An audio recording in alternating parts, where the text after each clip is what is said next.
My parents warned me not to look out the window at night. I just discovered the horrifying reason why. Ever since I was a baby, my parents always told me, don't look out the window at night. I always asked them why, but they would just shrug it off with a creepy smile.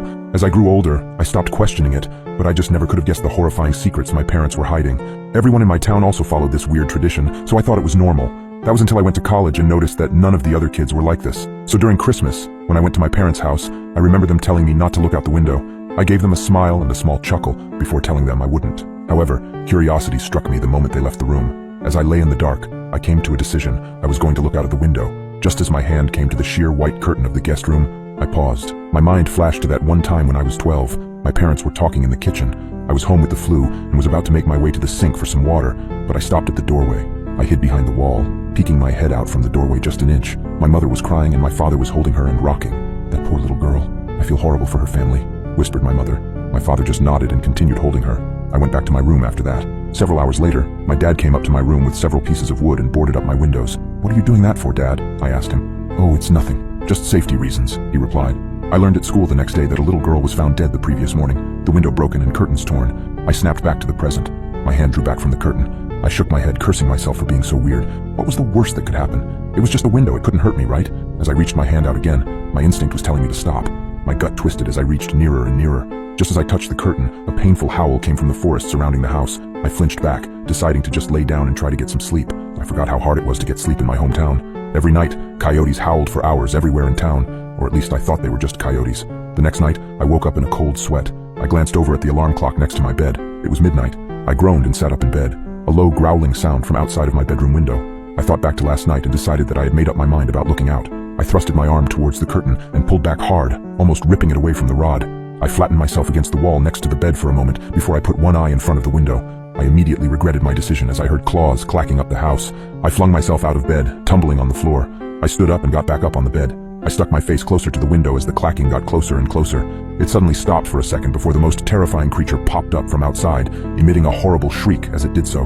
I can never forget its face, the way the hollow eyes oozed some kind of black substance, like tar, and the way its lips were pulled back into a gruesome grin, the teeth blood-stained and razor-sharp.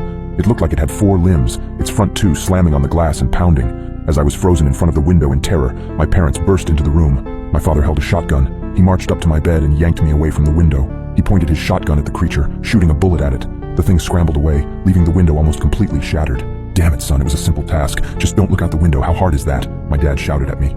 I wasn't processing his words. I was sitting on the floor, arms and legs splayed everywhere in utter shock. What the hell had I just seen? My mother ran to the bedroom door. She had tears in her eyes. Is everyone all right? She asked. Yeah, we're fine. We still gotta get that creepy effing monster, though.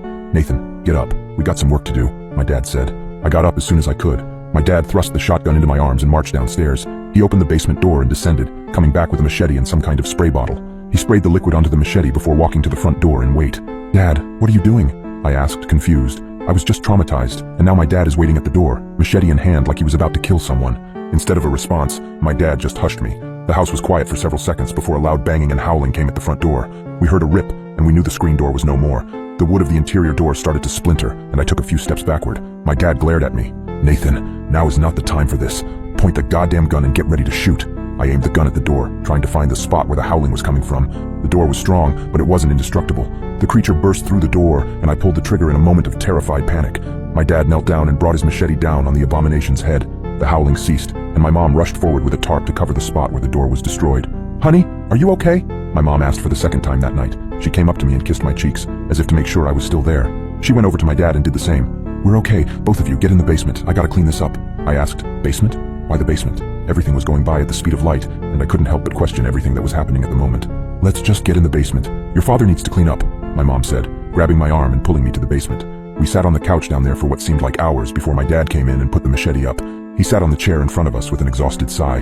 The three of us sat in silence for a few minutes. In that time span, my brain was able to come up with a coherent sentence. Dad, what was that thing? He just looked up at me, eyes dark, and said, Where do you think that howling came from?